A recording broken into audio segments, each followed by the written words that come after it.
Hi guys, and welcome to Piano and Keyboard Artist, where we discuss the artists related to pianos, keyboards, and synthesizers.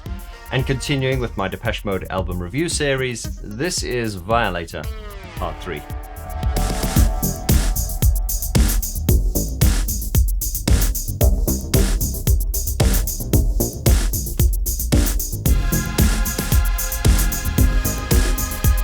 My friend, welcome back to the most in-depth Depeche Mode album review series ever conducted by an independent YouTuber, with interviews with original producers, people involved in the production, and more. If you've not seen parts 1 and 2, make sure you go and watch them before you come back to this one. And if you have seen parts 1 and 2, grab your drink and let's jump into this. Today we're going to cover the lyrics and the songs and try and interpret what the lyrics may or may not mean.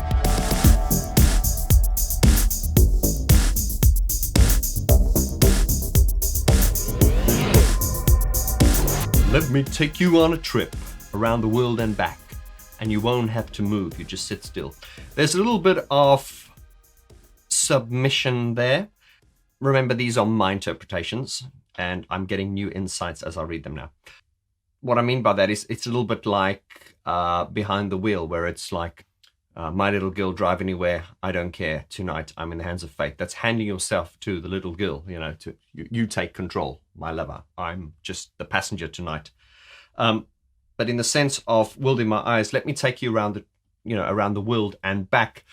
Literally, once again, the literal meaning to this is, let's get in a plane, let's get on a boat, let's do skydiving, let's go see the world. That's the literal sense, like travel. Good advert for a travel agency, I suppose.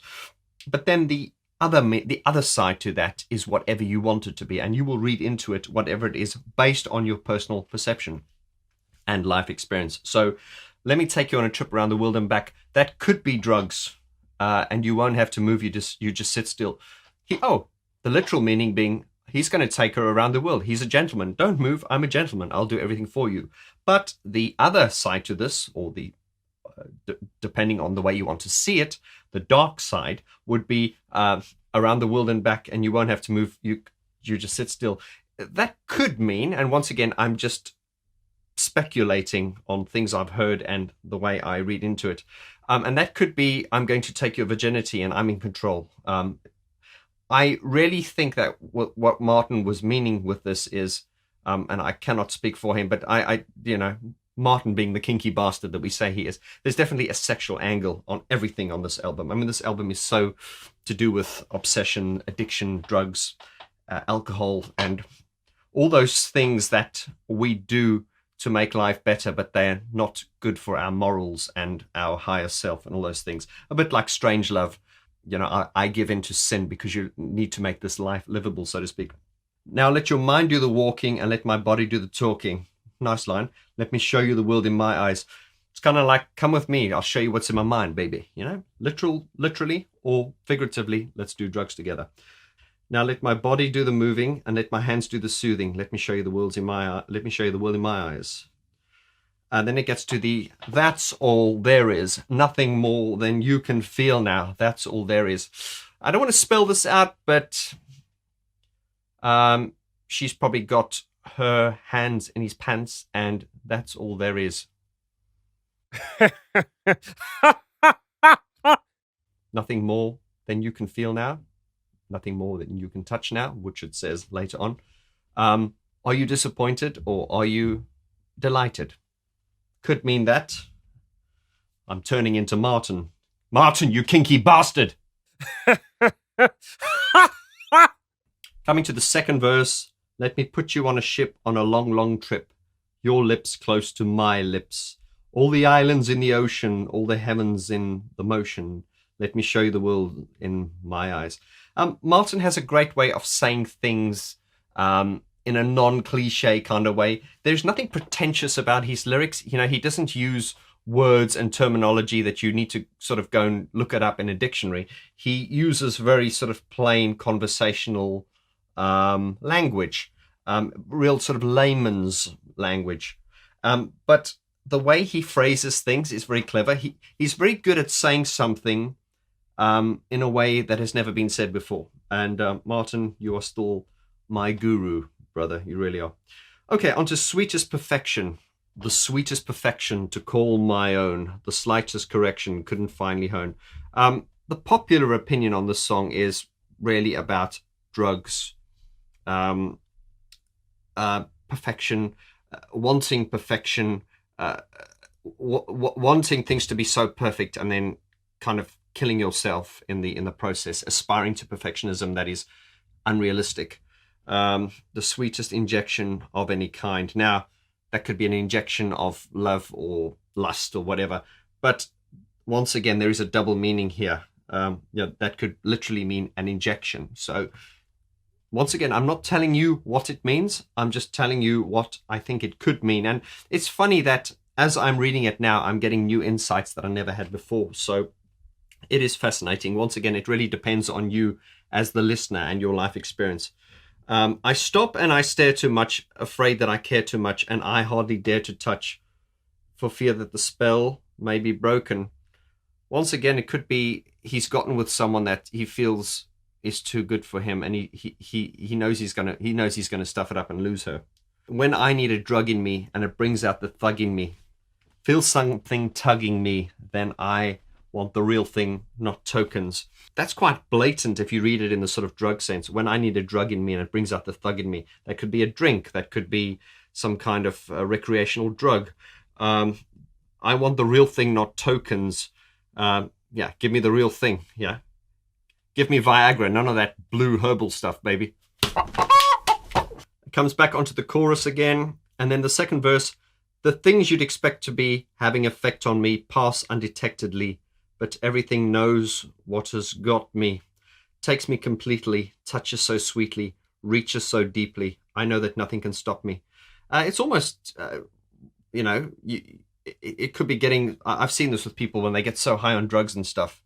Reaches so deeply, I know that nothing can stop me. You get so high on drugs, you end up running up to the top of a building and like hanging over the side because you believe you can fly. I've seen this firsthand and it's really bloody scary. So, I mean, sweetest perfection, the literal sense there is kind of, to me, wanting something perfect and trying to hold on to it, and being idealistic to a point that it's unrealistic.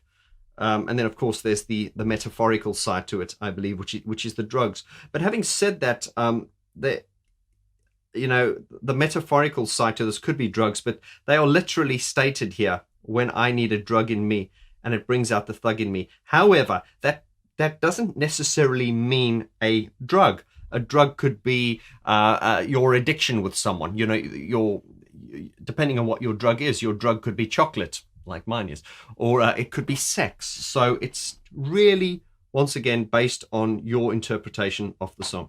Personal Jesus, your own personal Jesus. This song was inspired by a book that Martin Gore read about. It was written by Priscilla Presley. It was called Elvis and Me, and it was basically a book about how she met Elvis, the marriage, the struggles, the divorce, and everything. So their life story, really. I believe the book was published in 1985, and once again, this just shows Martin's ability to read something and just create something brilliant from that. And the whole idea of a personal Jesus, you can imagine Elvis Presley being like a Jesus, like a real life Jesus kind of thing. And he was kind of like her Jesus, he was like, it's quite blasphemous. I remember because, I was brought up really religiously, and my parents didn't approve of me listening to this because it was, there is only Jesus who is the Son of God. You cannot call someone else a Jesus. So it is very blasphemous. It's not as taboo now as it was in those days.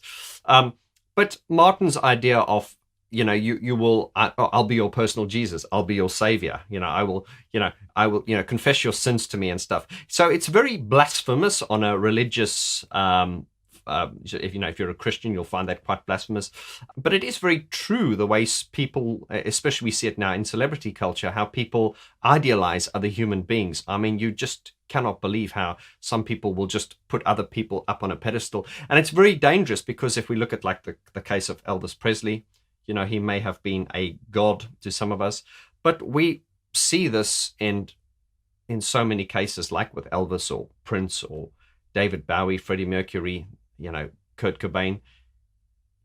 They're mortal and they die. And this song does actually, I suppose, not highlight, but it does make you think about the dangers of actually not building your life around someone, but kind of making them your Messiah, so to speak, making them your God and your Savior.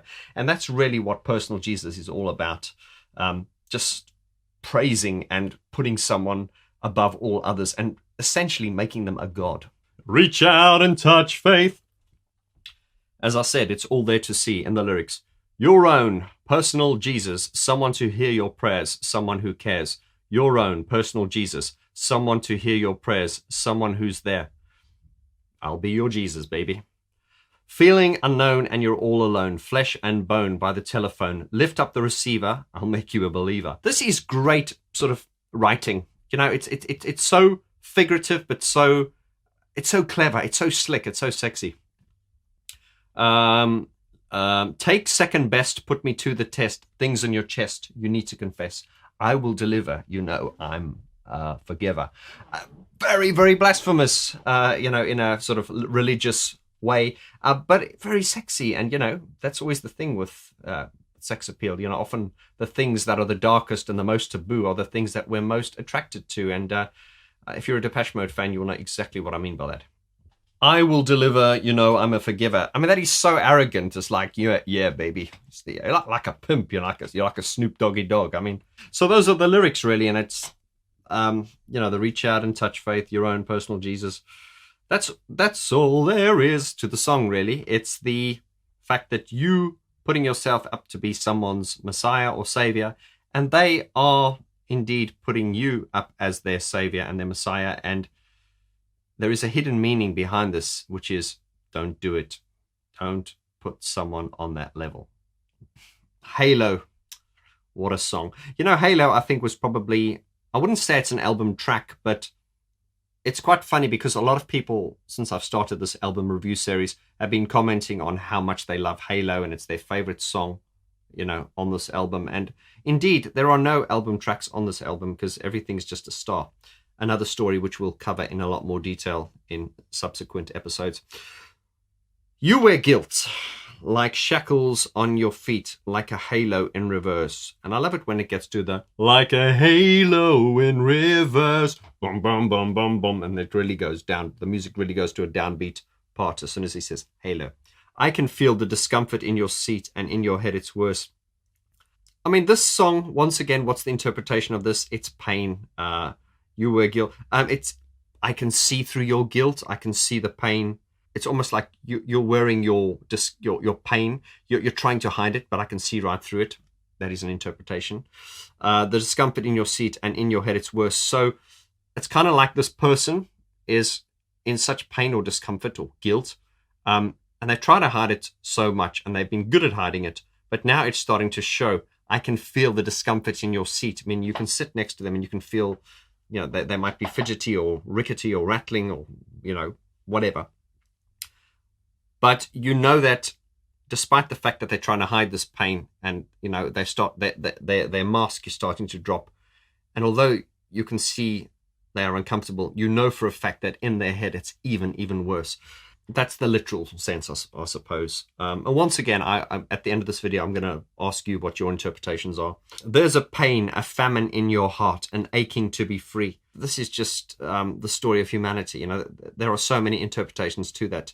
Can't you see all love's luxuries are here for you and me? Once again, that could also mean that you're so wrapped up in your dissatisfaction with life, you're not seeing the beautiful things around you, and you're being ungrateful. That is a view and a possibility as well. And when our worlds, they fall apart, when the walls come tumbling in, though we may deserve it, it will be worth it. Once again, that could mean that this person is very bad for you, or you're very bad for them, or you're just very bad for each other. You're so bad for each other, but you're so right for each other. You shouldn't really be together, but you're better off not being together. But you two being together, it's just going to end in tears, but you still feel it's worth it for now. I know it's only for now. Once again, these are just my interpretations. Martin's not spelling it out here. And this is the great thing about this. I've seen people have heated debates, regarding song lyrics. And I'm just like, guys, having a heated debate it's like watching it's like watching a Republican and a Democrat, trying to, see reason or see eye to eye. It's just, you have your views and you have your views. And this is why I think Depeche Mode's, especially Depeche Mode's lyrics are so, they're not cryptic. As I said, they're very literal, but the meanings in this could be so, widely interpreted, and it really depends on you. And I'm sure Martin has a big smile on his face when he sees people describing the lyrics. He might just go, oh, I didn't mean anything. I was just writing them. Now, I'm sure Martin has a meaning to it. Anyway, back on topic. Bring your chains, your lips of tragedy, and fall into my arms. I mean, that's so dramatic. Remember, when we do the next episodes in the series, I'm going to be breaking down each song.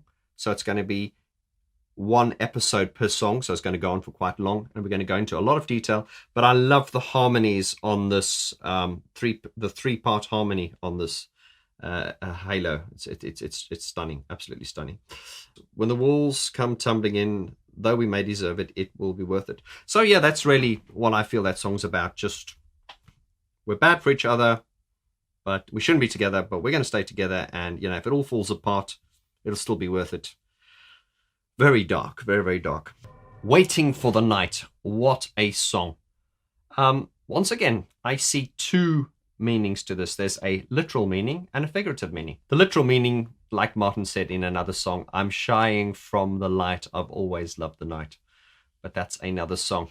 This could just be the literal sense being, I'm waiting for the night to fall. I know that it will save us all when everything is bearable and they're in the still. This is a great song to listen to when you're by yourself and you're just looking at the stars. And I know friends who've taken a lot of drugs while listening to this, and they say, yo, man, you gotta do some of this stuff when you listen to this, dude. Oh, fucking hell.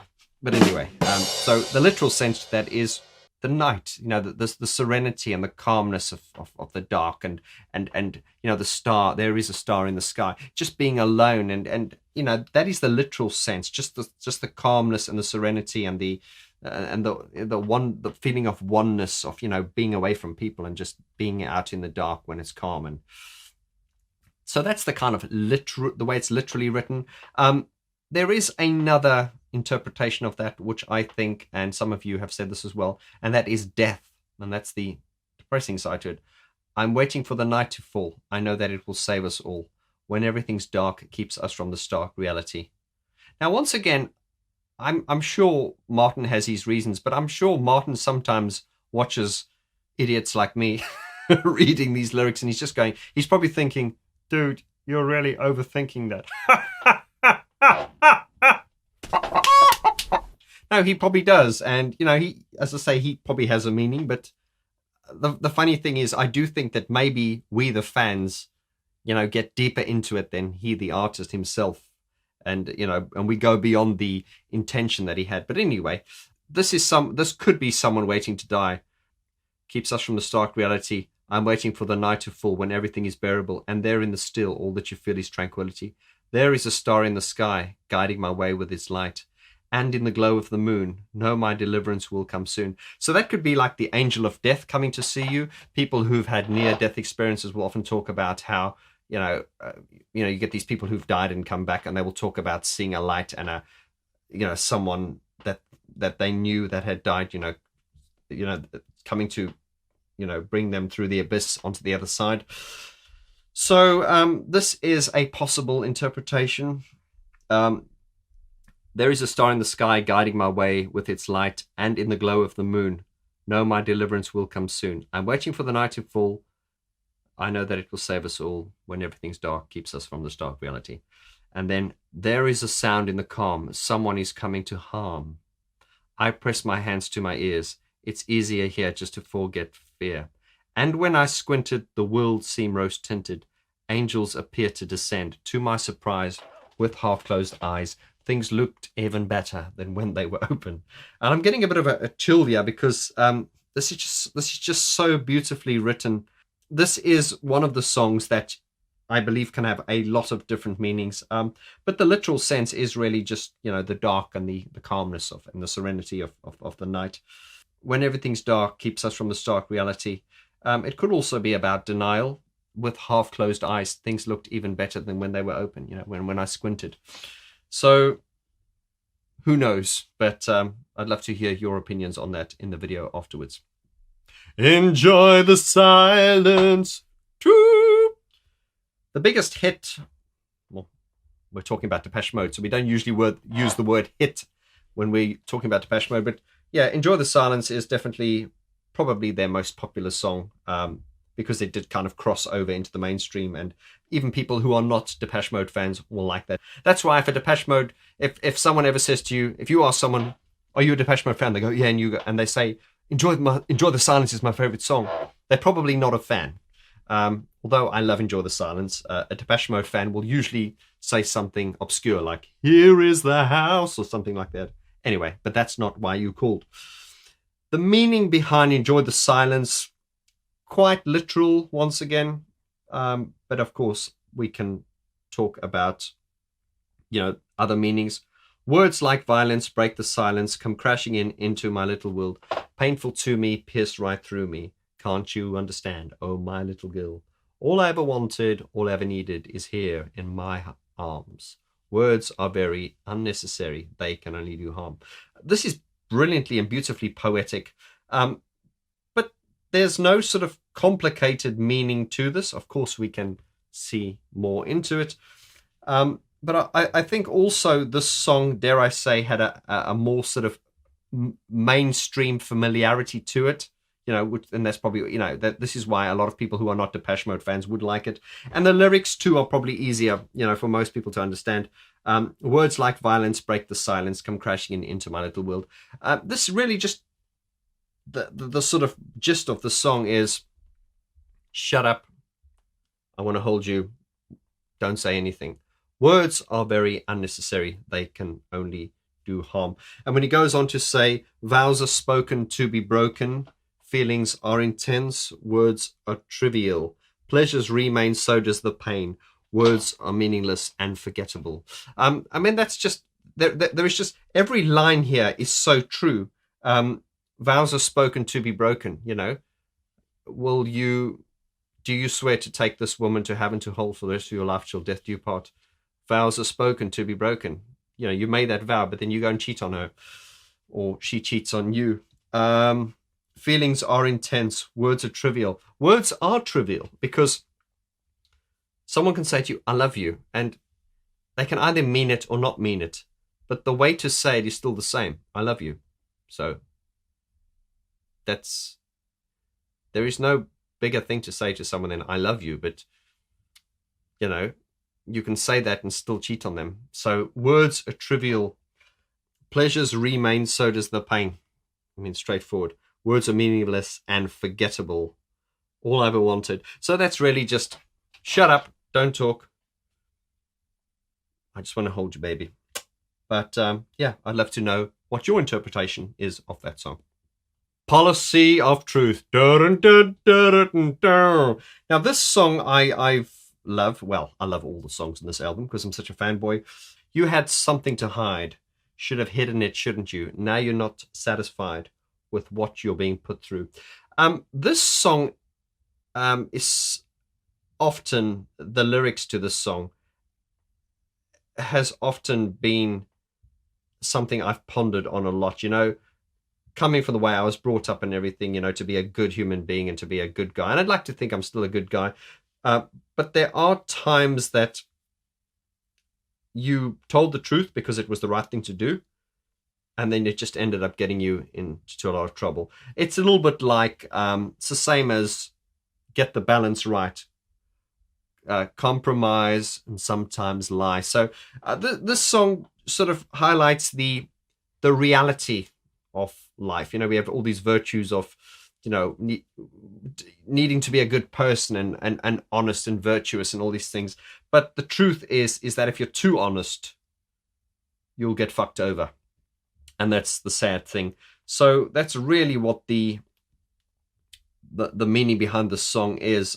This song has a very sort of, I don't want to say a literal meaning, but it's one of the songs when you listen to the lyrics, you go, oh, okay, it's about, you know, kind of not being a bad person, but kind of, you know, taking the smooth with the rough, little 15, but just playing the game and not being too honest. I mean, think of yourself. How many times have you sometimes thought, okay, I can get away with a lie, so let me tell a lie, and I'll probably get away with it, but let me do the right thing and be honest.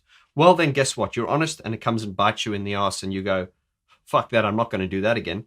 Never again is what you swore the time before. So that's really what it is. It's about not being too honest, but just kind of playing the game and walking that, you know, that fine line, which is life. You had something to hide, should have hidden it, shouldn't you? Now you're not satisfied with what you're being put through. Once again, shouldn't have told them, shouldn't have done that, because now you're not satisfied with what you're being put through. It's just time to pay the price for not listening to advice, deciding in your youth on the policy of truth. So this is almost like he's talking to a younger person. Well, what's the problem, my friend? Well, I told the truth and this is happening. Well, now you're paying the price for not taking my advice. I don't want to take your advice. I want to be an honest person. Well, you've got to pay the price now. And, you know, and that is the price you pay for the policy of truth. This is brilliant, man. Things could be so different now. It used to be so civilized. You will always wonder how it could have been if you'd only lied. I mean, that's literally straight between the eyes. It's too late to change events. It's time to face the consequence for delivering the proof in the policy of truth. Now you're standing there tongue-tied. You'd better learn your lesson well. Hide what you have to hide and tell what you have to tell. You'll see your problems multiply if you continually decide to faithfully pursue the policy of truth. In other words, compromise, sometimes lie, live the life, be a good guy, but don't be too good. Be a good girl, don't be too good. You can lie or you can tell the truth, but remember, there is a price for being too honest. I can relate to this because that has happened to me a lot, and that is why this song, Policy of Truth, is one of the songs I can relate to the most on this album. Blue Dress. Oh, what a song. Put it on. And quite literal, put it on and don't say a word. Put it on, the one that I prefer. Put it on and stand before my eyes. Put it on. Please don't question why. Apparently, the idea behind the song is just watching a beautiful girl put a dress on, and you know she's putting this blue dress on, and because when you learn, you'll know what makes the world turn. Something so simple, something so trivial makes me a happy man, can't you understand? Say you believe just how easy it is to please me, because when you learn, you'll know what makes the world turn. Notice I'm not reading it, and I do not have an auto cue here. This is so drummed into my head, and it's not impressive because I'm sure most of you can recite the words line by line at any given moment. But this song really is quite sort of, I suppose on face value, it is quite literal, you know. Put it on, I can feel so much. Put it on, I don't need to touch. Put it on, here before my eyes. Put it on, because you realize and you believe something so worthless serves a purpose, makes me a happy man, can't you understand? Say you believe just how easy it is to please me, because when you learn, you'll know what makes the world turn. So it's really the literal sense of the song is, you know, put the dress on, and you know, I don't need any more than that. But the deeper meaning to this is also you can be grateful with a lot less in your life. Although I think, you know, this is sort of very geared to the literal side of, you know, this girl putting a blue dress on and she looks so hot. But the hidden meaning in the song really is, you know, you don't need to you can be grateful with less. And also, I suppose this man watching this girl get dressed, and he's looking at her, and he's just thinking of his life and all these things that happen and everything he strives for and everything, and his goals and aspirations and everything. But then just watching this moment, that is what makes the world turn. That is what makes the world go round. And indeed, he's saying to her, because when you learn, you'll know what makes the world turn. So this is a really tender, beautiful song. And I can't wait until we break it down and do the album analysis and the piano breakdowns. Clean, clean, the cleanest I've been. Now, this is another song which I said is such a fan favorite. This indeed is one of the songs that if you ask someone, are you a Depeche Mode fan? And they go, yeah. And you go, what's your favorite song? Oh, I love Just Can't Get Enough. And I love Enjoy the Silence. And you go, you're not a fan. Fuck off. No disrespect to those songs. But Clean, indeed, is that song. You go, what do you like? What's your favorite Depeche Mode song? And someone goes, Clean. You go, you're a fan. Let's talk. And Clean is that song. In fact, Clean is such a great Depeche Mode fan favorite that a lot of fans will kind of rant that the song is not rated higher. You should be higher. It is just such a great song. And, this song was, listening to this as a young man, this was one of the songs that I didn't skip it because it was right at the end of the album, but it was one of the songs I didn't listen to that much. But over the years, this has become the meaning is so poignant and relatable.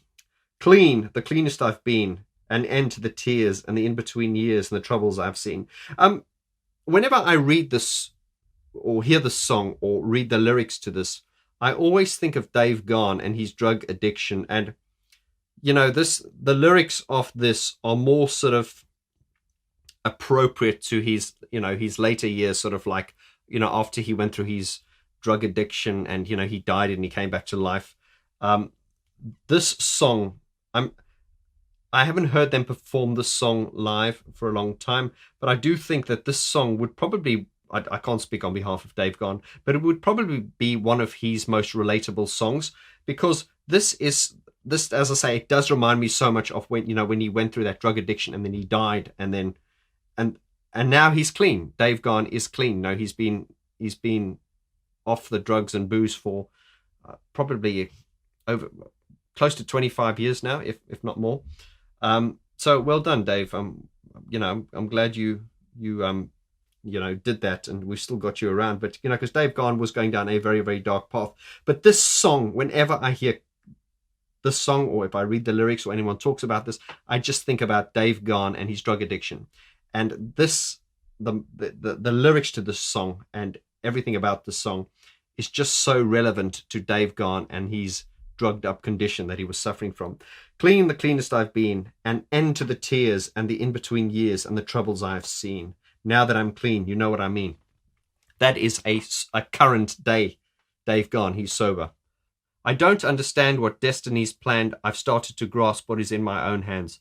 I don't claim to know where my holiness goes. I just know that I like what he's starting to show.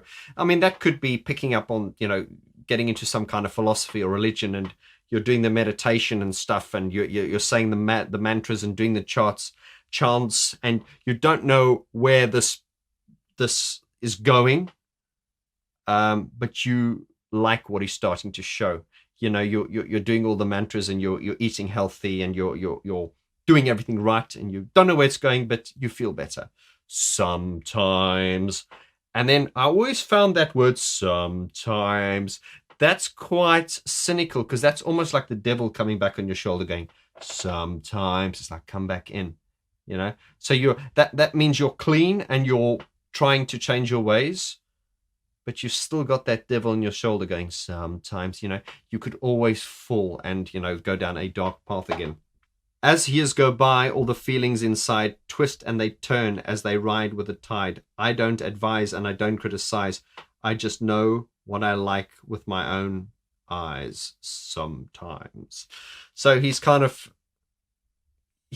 righteous and he's quite virtuous now. But then sometimes there's that, he's questioning it, and he's thinking, he could quite easily fall and go down that dark path once again. I do love this line. I don't understand what destiny's planned. I'm starting to grasp what is in my own hands. I don't claim to know where my holiness goes, but I just know that I like what he's starting to show. This is a very, very, very powerful song, and it's a song I often overlooked when I was younger. To me, Clean is Dave Gahan's story. I mean, this is the song. If Dave Gahan was going to be telling you his life now, he would just read you the lyrics to Clean. And Dave always said he feels that Martin writes for him. And this is why, it's always worked so well, because it's almost like, people often ask Martin, do you write for Dave? And he's like, well, no. Dave just happens to interpret what Martin writes, and, it resonates with him. So one of the many reasons why this band fucking rocks big time. My friends, was that a long video? They usually are. That was longer than I thought it was going to be, but hey man, this is how we flow here. So I want you to leave your links and comments in the description below. Let me know what you think of the lyrics. Anything you want to say about the lyrics here. Anything you want to say about any song I've spoken about here. Do you agree? Do you disagree? Please, let's start the discussion. Any new insight you want to add to this? In fact, if you are on Facebook, then you should join the Vaughan George Facebook group. I set that up a couple of years ago, and the reason for that was we needed a forum place where we could discuss the videos that I talk about on this channel, because it's quite difficult to discuss them in the comments below. So what you should do is go onto Facebook and request to join the group, and my admins will grant you access. It's a great community to be in, and a great place to meet like-minded fellow Depeche Mode fans who are on the same trip as we all are. Thank you, my dear friends. Hit that subscribe button. Thank you so much for your support, and make sure you stay tuned to this channel, because part 4 is coming out next week, and in that part we're going to talk all about the B-sides. Until then, you take care, and I'll see you soon. Adios.